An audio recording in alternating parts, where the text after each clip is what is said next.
Alright, it's the early 2000s, start of a new century, and the people of planet Earth have one problem.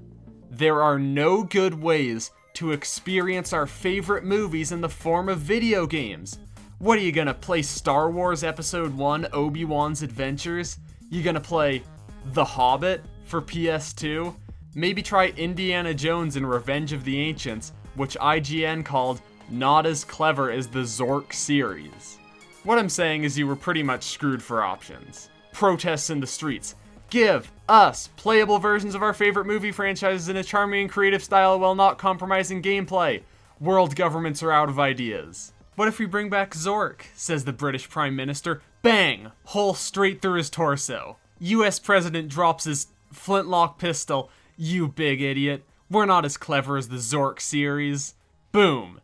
Into the Oval Office walks Traveler's Tales, a company known only for their work on Toy Story for the SNES, Muppet Race Mania, and Pugsy. I think we found the worst character design ever. But Traveler's Tales was here on a mission to restore balance to the world with the help of Lego. For the first time ever, mix and match your favorite characters in millions of Jeez, somebody was feeling frisky in the marketing department. Playable movies in the form of Lego. What an impossibly perfect idea for a line of video games. For a generation, Lego games were the best way to experience all-time blockbuster movies and follow the stories of these characters from right alongside them. 80s classics like Indiana Jones and Star Wars would be brickified alongside modern properties like Harry Potter and Pirates of the Caribbean. You could drive the Batmobile, use Harry Potter's invisibility cloak, or push that guy into the propeller blade in that one Indiana Jones movie. These games are legendary, and anybody who grew up on them can tell you that they work not just as incredible movie-to-game adaptations, but as enduring classics of video game history. But before any of those were released, one game had the responsibility of selling this concept. That game was LEGO Star Wars: The Complete Saga. No, cut the music. I don't want Disney to eat my 2 cents in ad revenue. But yeah, you're telling me you want to turn Yoda into Lego? That's messed up. You're crossing a line. Also, one of the trailers for this game spoiled the fight to the death between Obi-Wan and Anakin before the third prequel even came out. You can't make this stuff up. People probably thought this game would be another Pugsy for the $5 bin at Hastings. So imagine LEGO Star Wars dropping and defining a generation, just being absolute peak for no good reason at all. Oh my god, I love this game so much. The Complete Saga's release proved immediately that somehow adapting blockbuster movies into LEGO video games was like a top 10 idea of all time. Sorry, Theory of Relativity, make way for LEGO Star Wars. The vibe of the Cantina hub world is unmatched. When you start the game here, LEGO Star Wars says to you, hey, you're playing as that guy who was only ever alive in the first Star Wars prequel, in the same room as Luke Skywalker, this stormtrooper whose jump animation is broken for some reason, I don't know what's up with that, the grown-up version of that pod racer kid, the evil dictator version of that pod racer kid, and Boob Yoda. LEGO Star Wars wastes no time showing you that it does not care about taking its source material seriously. It cares about letting you have really stupid fun with its world and these characters. I mean, that was the whole ad campaign for the game too, like, look, it's this super serious scene from the movie, Luke gets decapitated and, oh, Luke can just put his hand back on, okay. It's one big parody of Star Wars, I love it, and it establishes a reputation for LEGO games to relentlessly make fun of whatever stories that they adapt. When Luke is about to get fed to the Sarlacc thing and has to walk the plank, he does gymnastics on it. When the ship engine stops working, it just deconstructs itself into little Lego bits. And when the two dudes get blasted at the start of negotiations, they collapse into a little smiling pile of Lego components. It is goofy, it is beautiful, it is fundamentally unserious, which is the perfect mood to kick off the Complete Saga's first level. It establishes everything you need to know for the story in a clean 40 seconds of cutscene, and then lets you loose to do whatever the heck you want. This little meeting room is such a good way to teach the basic gameplay loop of a LEGO game. In here, you can pick up money, break stuff and pick up the money, and use the force and pick up the money. It's like a micro tutorial, and for some reason, none of this ever gets old. You can hang out in here for 5 seconds or 5 minutes, there's no gun to your head, but as soon as you feel like you're ready to leave, the game teaches you the only other thing you need to know. To kill stuff in a LEGO game, you smash buttons and things die. If you run out of health, just pick up your money and go back to smashing buttons. It sounds kinda stupid, and it is kinda stupid. Just in a way that's also really fun. It's kinda stupid fun. Why is there just this random magnet thing that snags C-3PO? Wait. I have had this game for 14 years and I never knew that this was a thing. You also notice pretty quickly that nobody talks in this game, and that one design decision pays off so beautifully for this series. Look at this scene where Qui-Gon breaks all these droids while Obi-Wan can't get his lightsaber on. It would take anybody saying even a single word in this moment to devolve this scene into cringe humor. But it's funny because they can't talk, you just read everybody's disappointed faces. During the second level, you have to play with Jar Jar, and if you know anything about Jar Jar, you know his most important character trait is being annoying as hell. This is not necessary information for LEGO Star Wars, but it is funny information, so they still include it, so instead of Jar Jar being super annoying, Qui-Gon Jinn just doesn't want to give him a hug, and that tells you everything you need to know about this guy. Also because you can cast a Jedi mind scramble on his sorry ass. Also because his character portrait looks like that. She let me hit cause I'm a bounty hunter in the video game LEGO Star Wars. Alright Jar Jar, time to oil up.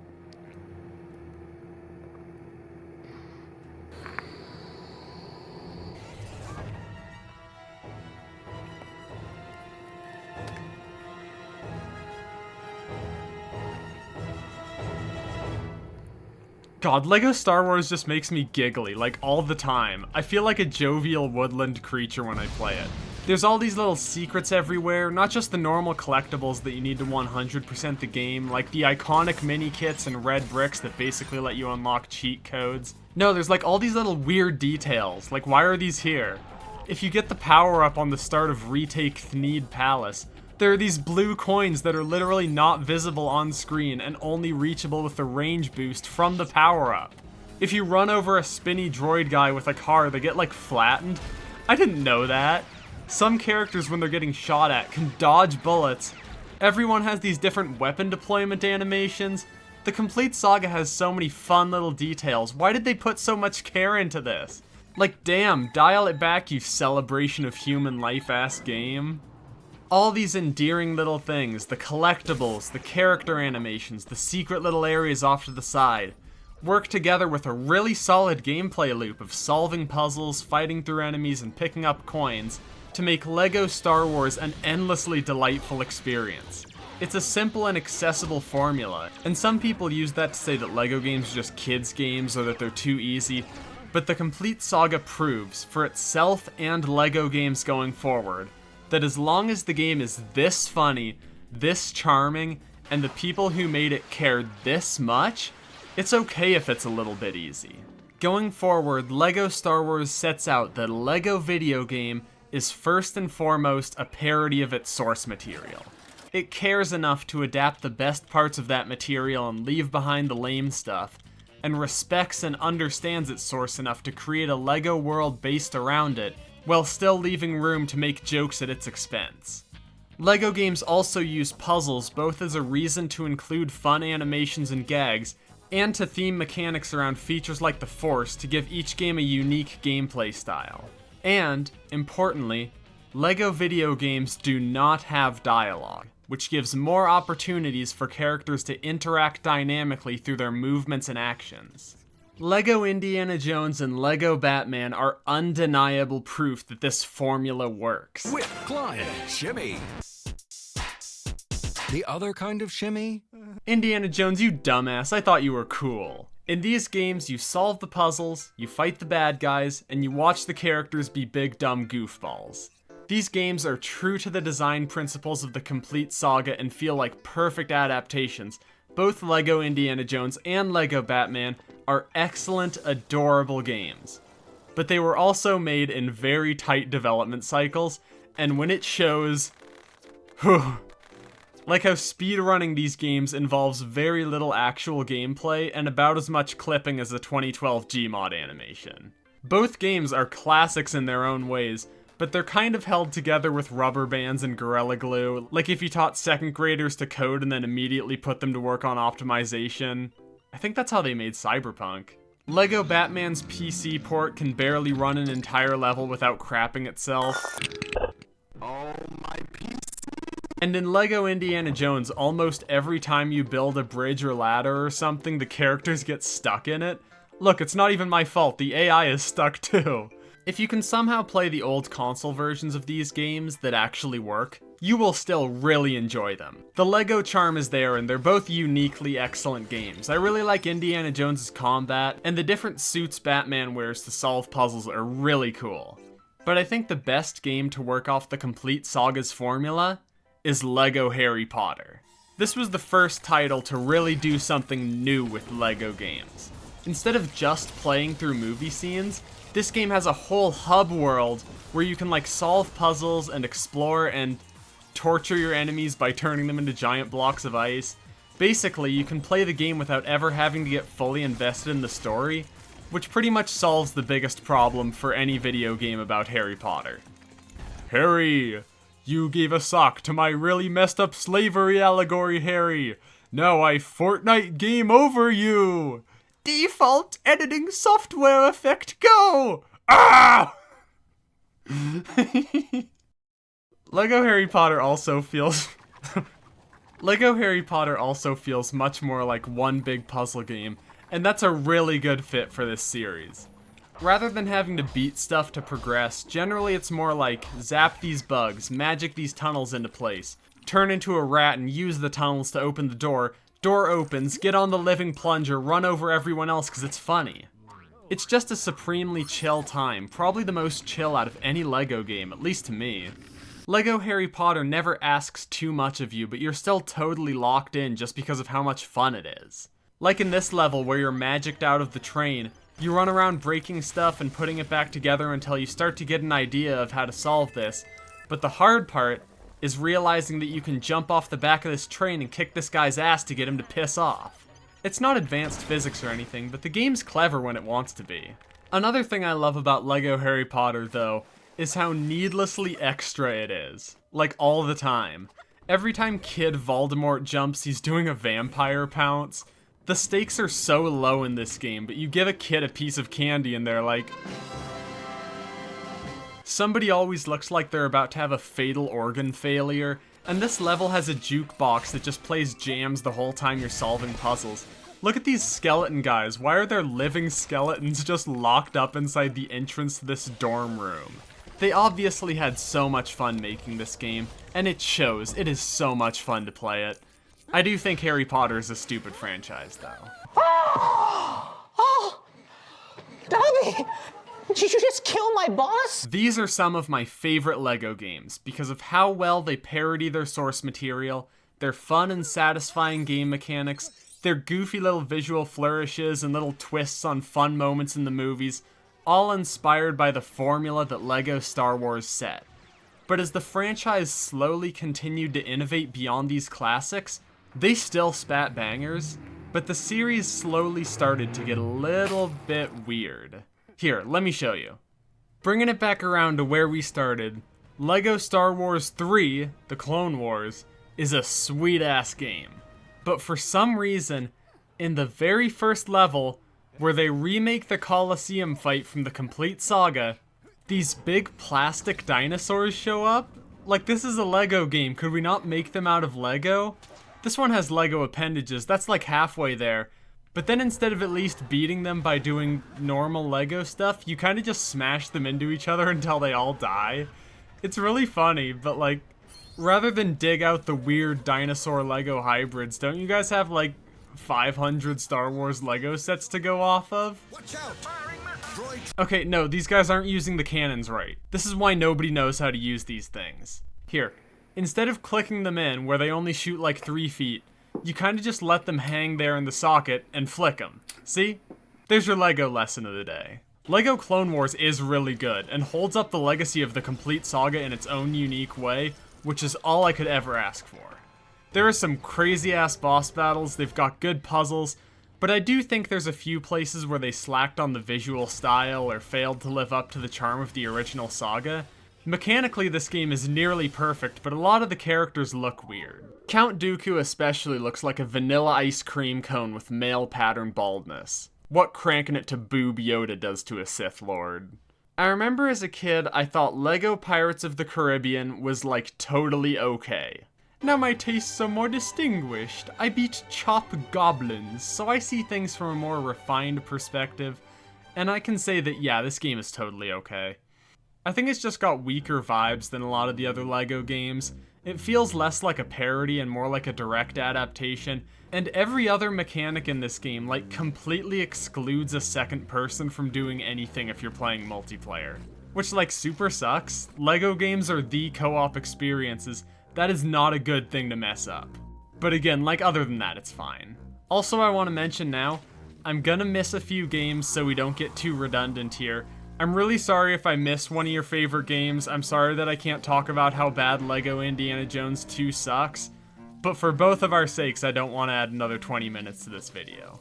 Now, LEGO Harry Potter years 5 through 7 is weird, because, you know, if the first LEGO Harry Potter slapped, then this one, which came out only a little over a year later, should have every reason to do the same. To explain why that is somehow not the case, I'd like to point you to this picture of a witchy old woman who hates fun.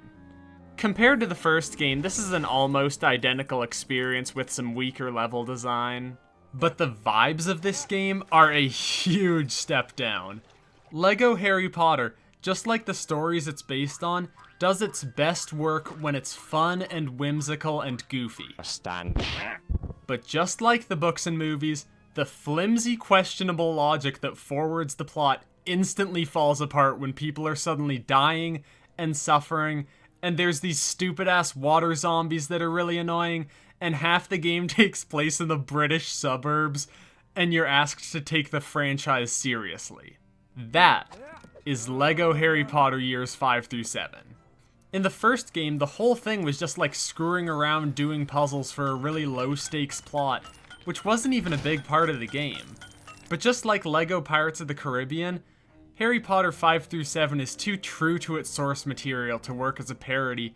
They're not having as much fun with it, so the game feels a lot less like its own thing, and more like a direct adaptation of the original stories. And again, these books are written by a pre-Cambrian meatloaf, so nothing about that really works.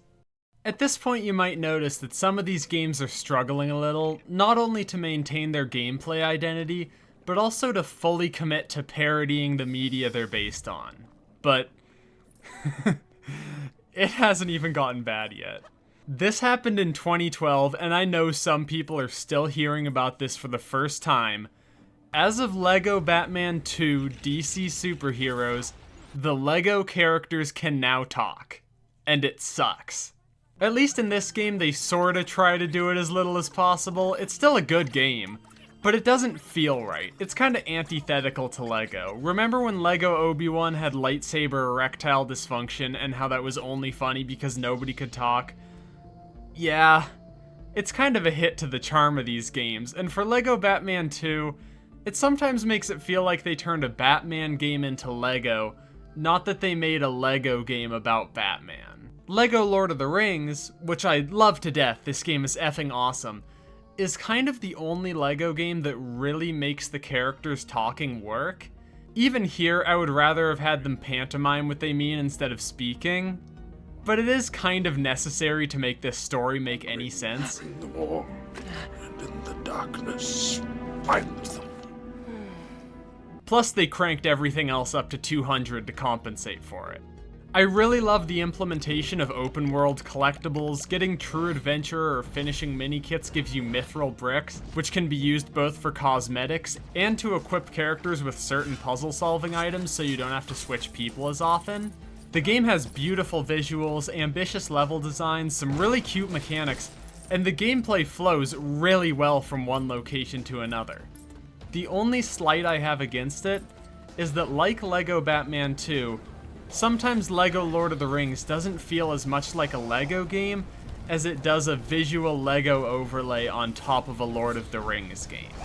And in this case, is that a problem? Not at all, this game slaps. What is a problem is the precedent that these adaptations set for LEGO to rely more on the properties they're adapting and less on what made their games so special in the first place. I want to give you a full breakdown on this, so I need to explain the value of silence in LEGO games. I've heard people say that LEGO video games are supposed to give the vibe of a kid playing with toys, that the inability of characters to talk reflects the intention of the games and the wider LEGO collective as a big creative outlet. That interpretation is a little too metatextual for me. I don't really see how that matters in direct service of a video game. What matters to me is practical consistency. The iconic feature of LEGO minifigures being unable to talk is kind of the secret butt of every single joke in a LEGO game. The characters kind of act like they used to be able to talk, but some intangible force stole it from them and they're kind of just living in it. If Indiana Jones got turned into a little plastic LEGO guy and couldn't speak words anymore, he'd probably act like this, and that's why it's funny. It's the same with Obi-Wan and Batman and the Emperor and Harry Potter.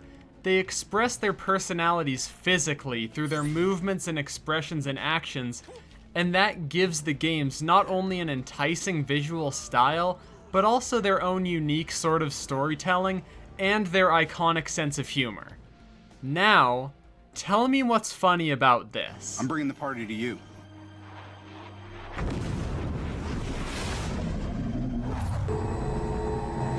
I don't see how that's a party. This is a word-for-word joke from the actual Avengers movie. Why are we even making a LEGO game at this point? When you let the characters have their own voices in a game that's supposed to parody whatever property they're from, then you either have to give them really cringy dialogue that's too self-aware for a LEGO game, or you have to say, screw it, this isn't a parody anymore, this is just a LEGO version of whatever we're adapting. And this is when LEGO video games turn from an art form into a blueprint. For the next few years, Traveler's Tales puts out variably good games. LEGO Marvel Superheroes is surprisingly pretty sweet. LEGO The Hobbit is alright. LEGO The Lego Movie is exactly what it promises to be and nothing more. Although all the lighting for the entire game looks god-awful. Actually, that's not completely true. Everything else in this game also looks like trash. They made a LEGO Jurassic World. I'm sorry, I don't care. These games work, but little by little they trade charm and creativity for just bare functionality. They lose what once made them special, and kind of become something you just put on instead of a game you actually look forward to playing.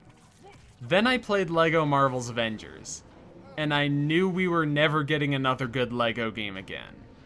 This game is inhumane. Why am I doing janitor work for the Avengers? Why am I navigating File Explorer for the Avengers? Why did they make this? I would rather just watch the movie or play a LEGO game that people actually wanted to make. You saw the clip earlier, but this game is just a one-for-one recreation of the Avengers movie with a ton of little time-wasting puzzles. I'm playing an Avengers game. Why am I interfacing with terminals? Oh my gosh, I hate this game. Even when you get to fight guys, look at this combat. They just keep sending enemies, and all I can do about it is mash buttons, which would normally be fine, but like, I mean, look at it. Look at this movement. What is that? Why do I need to connect to defunct servers to play this game? I am honest to God struggling right now, because I have no way to sincerely evaluate LEGO Marvel's Avengers other than to express the pain it gives me. But we're only just getting started. In the lingering spirit of the Complete Saga, LEGO Star Wars The Force Awakens is kind of the last breath of anything functional before we go sewage diving. I would still probably never touch this game again without a gun to my head, but I can see why people like it. I just wanted to shout it out for being competent. I'm kind of just getting a last breath of air over here. Yoda's running animation looks stupid as hell. Bro's throwing it back like he's still on the custom character screen. Okay, are you ready? 'Cause you're not ready. For LEGO The Incredibles. Yes, this is real, and no, I don't have anything better to do. LEGO The Incredibles, that is the actual name of this game, starts on the movie The Incredibles 2. You get to play the first Incredibles, but only after The Incredibles 2. Okay. Among things you may notice is that this is the worst title screen ever. I'm just leaving it here. Soak it in, it's only getting worse. Next, you watch an exact scene from the movie, like same dialogue and everything, but with missing context that you would only have if you watched the movies first. Highlights of the ensuing fight scene include the worst voice acting ever, The Underminers escape! and also the fact that instead of just letting you defeat 5 miners, you have to have it in the form of a checklist. We have a quota of miners to defeat for this game. And this combat is terrible. It's beat down. Time. That sucked so bad. Frozone shows up for 3 seconds and does the only cool thing that happens in the entire game. Though I don't know where he just sent that train. Like, they still crashed. He just made it happen off screen. We just started. I'm like 5 minutes in and the characters are already complaining about how bored they are. Just in general, nobody shuts up for 2 seconds in this game. I'm actually a little distressed by how overstimulated I am. There is so much on the screen right now, I can't process it all. This is what happens when a creative and flexible formula gets turned into a one-size-fits-all blueprint. This game plays like the Lego Movie, which played like Lego The Avengers, which played like the Lego Movie 2 video game, which plays like this. It is a thin, chipped coat of paint separating slop from slop from slop. What I love most about the Lego games from when I was a kid isn't that you get to play through the stories of these famous movie characters, it isn't the clever ways that they communicate actions non-verbally, it isn't the fact that these are interactive movies made out of Lego. I love that these games are their own worlds. Lego Star Wars does not treat itself as though it takes place in the same world as Star Wars. The gameplay and cutscenes and fun little side things you can do are constant reminders that this is its own thing. Lego Harry Potter touches some of the same moments as its movies, but changes so much of the context and details that it feels new. Lego Lord of the Rings takes you through the story of its characters, but intersplices fun puzzles and neat secrets that give you a uniquely memorable experience. In any of these games, so many of these places are their own little zones separate from their original properties. This room isn't in any of the movies, neither was the room before it and neither is the room after it. So many Lego games, even some that aren't my personal favorites, have their own unique soul and were made by people with ideas. What ideas does Lego The Incredibles have to differentiate itself from its source material and other Lego games? Well, if you collect enough of these bricks, you go into family build mode, where you just spam buttons until everyone builds a thing that beats the level. Like how Lego games normally work, but just really annoying and nobody shuts up. Aww, how sweet. What a good idea for such a fun game.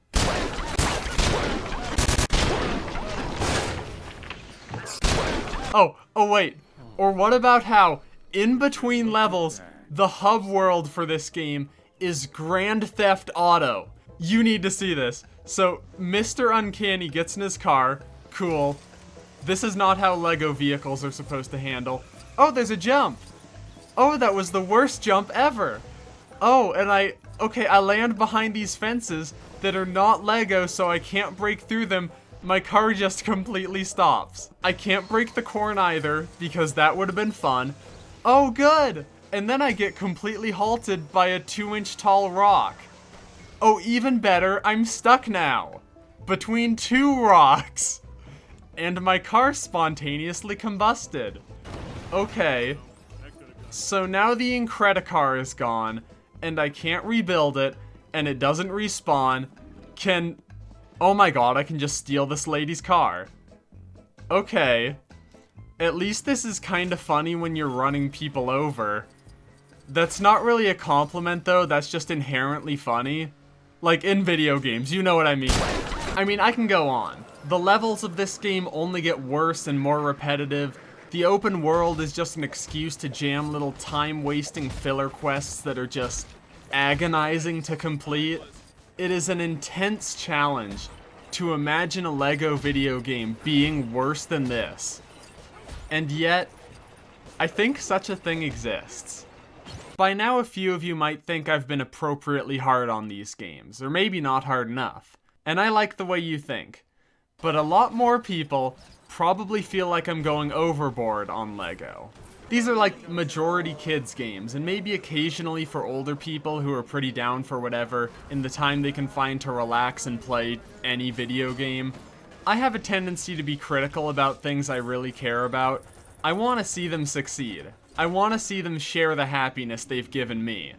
All of the games I've talked about today, from LEGO Batman to LEGO Clone Wars to LEGO The Incredibles, can and have brought happiness to people.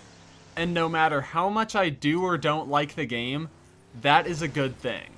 But I know what LEGO games are capable of, and there's a difference between being a fun thing and being a thing so fun that weird kids come back 15 years later to make videos about how much the fun thing meant to them. Take that as you will, as I tell you about LEGO Star Wars The Skywalker Saga. LEGO Star Wars The Skywalker Saga was highly praised on release, and I can see why. The game is colossal, covering all 9 mainline Star Wars movies with flashy visuals, labyrinthine hub worlds, and is seen by many fans as a love letter, not just to Star Wars, but to LEGO and its legacy of adapting popular movie franchises into video games. People have called the Skywalker Saga incredible, good of graphics, great, the best LEGO game ever, and many other generous compliments. LEGO Jar Jar, what do you think about the Skywalker Saga? Oh, that's right. He's dead. LEGO Star Wars The Skywalker Saga is an accumulation of every single mistake that the LEGO video game franchise has ever made. Though not at the fault of its developers, because this game was made under miserable crunch conditions. Yay! Like I said, I can see why this game was praised on release, by people who only played it for an hour. It starts out ambitious, fresh, and clearly pretty polished, until it becomes obvious by the second level that this game blew its load 15 minutes ago and left you holding a limp noodle. Oh look! It's the same 2 assets dropped across a gigantic map over and over and over and over and over again. Oh look! The entire second level is one big long repetitive QTE sequence. Better beat down this guy's health bar. Oh, never mind. A thing ate it and I didn't have to do anything.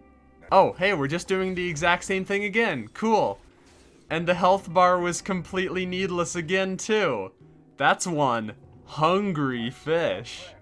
Whoa, look at this big Tatooine hub world, with nothing on it except the one spot I'm supposed to walk through without being stopped or ever inconvenienced at all. Once you realize that nearly every level in this game is just reused assets, flashy, overcomplicated combat, and really long hallways, the illusion that anything remotely fun is happening here completely vanishes. Well, it's still got the LEGO charm, right? People say this game is super funny. Those people are the reason they're still making new Simpsons episodes. Ironically, the only joke I remember liking out of this game was when Darth Maul turns on his double lightsaber and Obi-Wan just kinda stares at his and looks confused and jealous. Huh. Wonder why that joke in particular worked. Maybe it's because it's the only one where the characters shut up for 2 seconds and let the visuals do the talking. The awful decision to let the characters have their own voices has never been this obviously bad until now. The characters are not only just doing exactly what they do in the movies, But now they're assaulting the camera for cheap Marvel laughs. Yay! Hey, you want to see my favorite mission of the game? I get to this big-ass consulate, like, whoa! Look at this place! But instead of doing anything cool, I have to follow Janitor Poopatine for him to walk 5 feet to this ship. I ride the ship, I watch a crappy cutscene about nothing, I go back to the ship and return to the place I started at, and leave the planet, and I have to watch this gigantic loading screen. This is not a nitpick. I'm not finding one bad moment in a good, or even kinda passable game, and going off about it. This is what the Skywalker Saga is. This level of freeing a pilot guy from space prison is just one big walk from point A to point B. There are no obstacles, fighting is optional, all of the AI is broken so they constantly stop chasing you for no reason. I am not even playing a video game. I'm doing chores and being rewarded with empty, worthless open world sections, really unfunny dialogue and cutscenes, and more chores. The boss fights have next to no puzzles and are all combat, except all the combat is just button mashing and really slow quick time events, and the one puzzle is just the exact same one from the Complete Saga, except they made it stupid. Every level of this game feels too long because nothing is happening, yet at the same time they end out of complete nowhere. Why is running through a gigantic empty blizzard planet a level? Why did they turn the awesome Anakin vs. Obi-Wan PvP battle into Obi-Wan vs. AI controlled Anakin while player 2 watches from the Robo Zone? Oh, that's right, because none of this matters. It's just one big long interactive movie. If you love Star Wars so much that you want to see it in LEGO, but with worse dialogue and bad fight scenes and trailing missions and loading screens that never end, and not playing with another person because this game is not designed with a second player in mind, you will maybe enjoy this. The Skywalker Saga plays itself. Mostly because a lot of the time, you're not even playing, you're just watching boring people talk or fighting combat encounters that beat themselves. Why are there all these stupid, endless scenes of people talking here? When did we lose the technology to skip the boring stuff and make a game that's fun? Why is every open world completely devoid of life and personality? Why is everything a walk from point A to point B? Why are there all these menus that are impossible to navigate just so I can give my character plus 10% sprint speed? Oh, these games are for kids. Then let your child play a better game, dickwipe. Like LEGO Star Wars The Complete Saga? Because that game is fun and creative and it has a heart. All of the LEGO games have heart. Even the games I don't care for have some variably sized, potentially misguided creative spark driving them forward. But I think this is it. This is the LEGO game that gave up. These factory-produced jokes, these empty worlds, these levels with nothing going on. This series may continue to produce games for gosh knows how long, but for anybody who's ever loved a LEGO game for its unbound creativity, its smooth gameplay, or for its irreverent silliness, I think it's over. A few months ago they came out with LEGO Horizon Forbidden West, like, okay, whatever. It looks nothing like a LEGO game. Maybe if you wanted a gateway drug to Monster Hunter, Traveler's Tales isn't even involved anymore. But, hey, I mean, it was really special to get to revisit so many of these classic games for this video. It did remind me how much LEGO games mean to me, and to so many other people. I hope I talked about at least one of your favorites. Hopefully I said nice things. I don't want to leave this on a low note. So, if this video reminded you of a LEGO game that's special to you, do you want to tell me about it? I'm not trying to bait comments, I don't care. Don't share with the class if you don't feel like it. I just didn't have the time to do justice to every awesome LEGO game out there, and I'd love it if you wanted to help. Regardless, thanks for watching, and have a great day.